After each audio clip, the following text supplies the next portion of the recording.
মই পীযুষ হাজৰিকাই ঈশ্বৰৰ নামত শপত লওঁ যে বিধিৰ দ্বাৰা স্থাপিত ভাৰতৰ সংবিধানৰ প্ৰতি মই প্ৰকৃত বিশ্বাস আৰু আনুগত্য পোষণ কৰিম।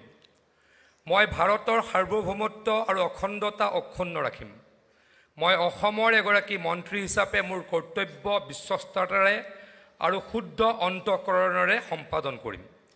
আৰু মই ভয় বা পক্ষপাত অনুৰাগ বা বিদ্বেষ নোহোৱাকৈ সংবিধান আৰু আইন অনুসাৰে সকলো শ্ৰেণীৰ লোকৰ প্ৰতি ন্যায় আচৰণ কৰিম।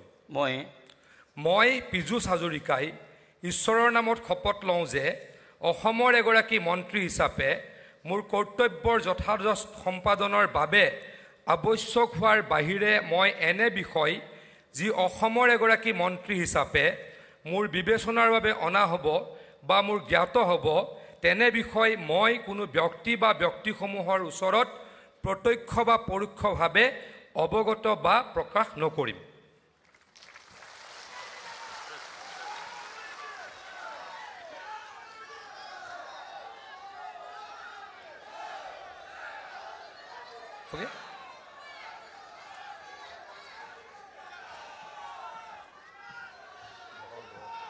Dr. Ranoz Pegu, Minister Designate.